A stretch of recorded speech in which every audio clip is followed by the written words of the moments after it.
Assalamualaikum warahmatullahi wabarakatuh. Dun sanak mina mustika jaya namu cintoi. Semoga selalu berada dalam keadaan sehat walafiat. Amin ya rabbal alamin.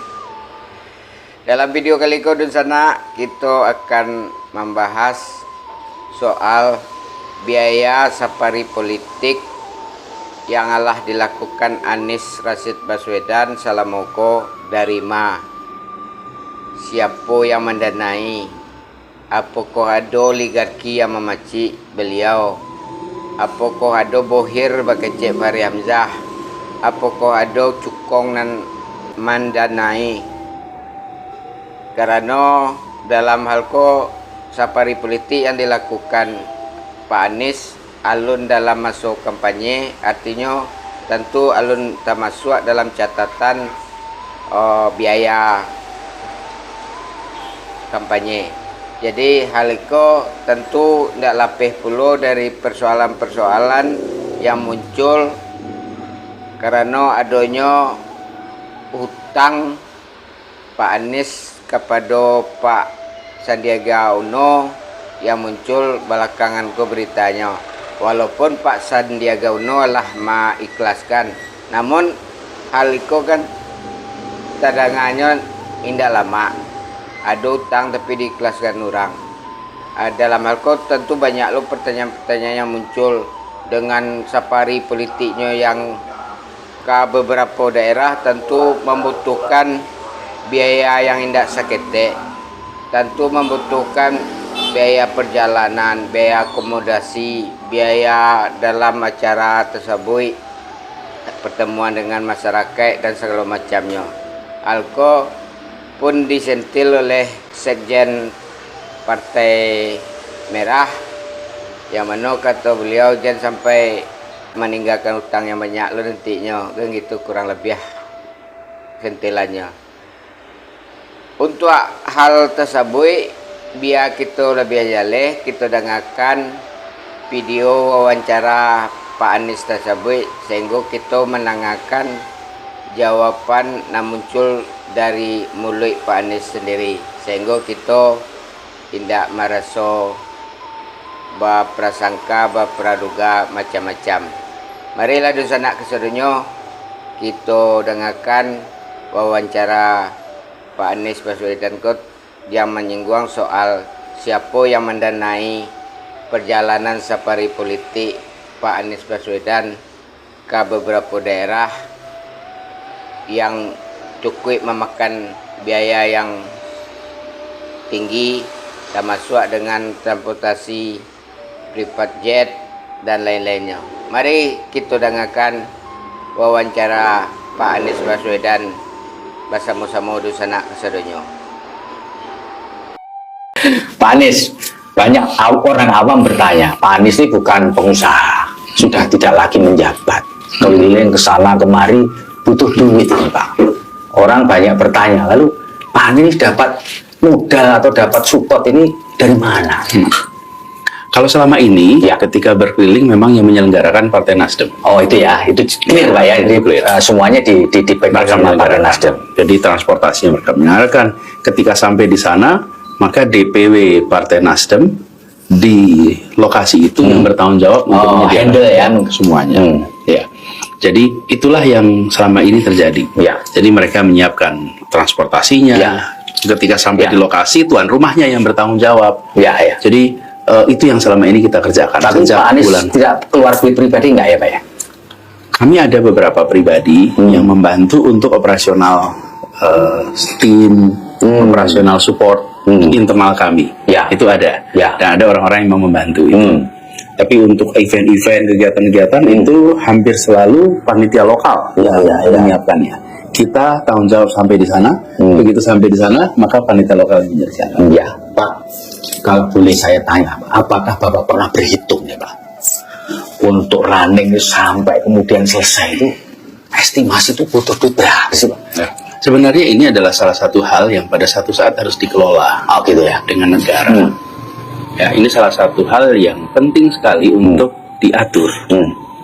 Mengapa? Karena kita menginginkan agar proses politik ini memberikan kesempatan yang setara kepada semua. Kalau saya tidak ada yang mendukung secara finansial, ya saya juga tidak bisa bergerak. Ya, betul. Karena tidak mungkin.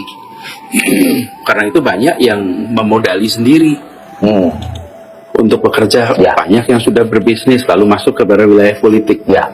Nanti lama-lama tidak ada lagi orang yang bisa masuk ke dalam wilayah politik bila tidak punya modal yang besar. Dan ini adalah fenomena umum di banyak negara demokrasi baru. Karena yang diatur baru sistem elektoralnya, yang diatur peraturan mainnya, belum pada unsur financing party, financing demokrasi. Ini PR yang kita harus bereskan. Jadi segalanya itu ada perhitungannya. Ya. Nah, aspek ini termasuk aspek yang bisa diperhitungkan, bisa disiapkan. Jadi kami melihat ini salah satu hal yang ke depan proses reformasi kita harus dituntaskan. Ya. Kita sudah melakukan liberalisasi partai. Kita sudah melakukan reformasi proses pemilihan. Kita sudah melakukan demokratisasi kewenangan dari pusat ke daerah. Itu sudah. Ya. Nah, yang perlu diteruskan adalah democratic financing. Ini kita bisa banyak contoh yang dilakukan.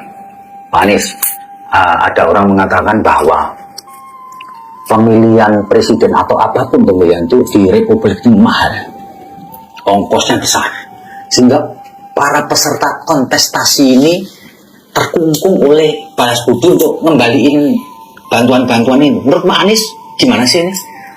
Apa memang seperti itu, Pak? Jadi nanti pemimpin-pemimpin kita tuh karena dapat banyak bantuan finansial, karena nggak mungkin, karena mahal sekali, lalu dia terikat untuk melakukan balas jasa lah kayak gitu. Menurut Pak Amin, setuju nggak dengan orang berpendapat seperti ini, Pak?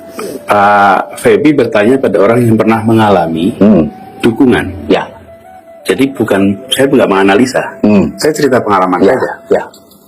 Ya, saya ketika dicalonkan sebagai calon gubernur, itu gotong royong, macam-macam.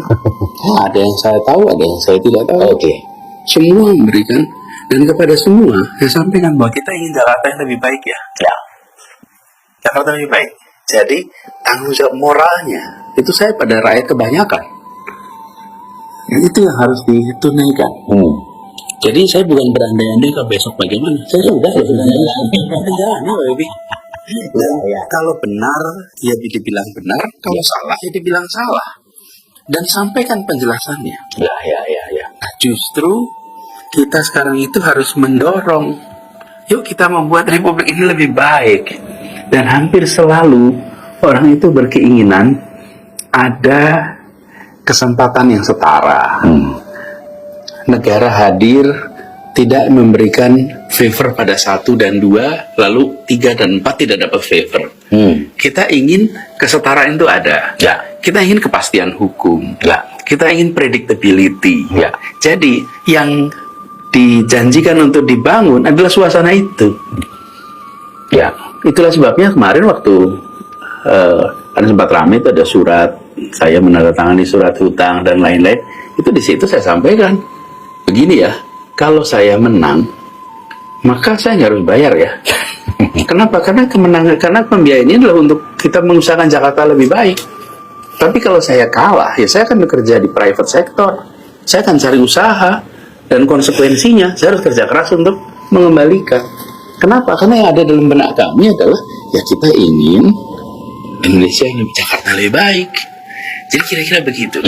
Demikianlah dosana keserunya Allah dijalankan oleh Pak Anies Baswedan baso sadonyonyo ditanggung oleh Nasdem.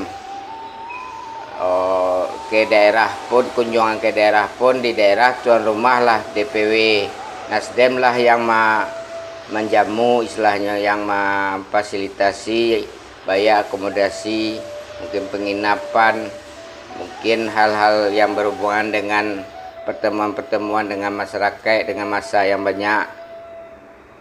Jadi hal itu semoga di belakang hari tidak akan muncul surat utang dari Nasdem terhadap Anies atau dari seseorang yang akan memunculkan surat utang atau mengatakan Pak Anies Dautang moga-moga sedunia berjalan dengan lancar, karena harapan kita pesta politik, pesta demokrasi ko berjalan secara jurdil, artinya jujur dan adil ko tentu bukan jujur secara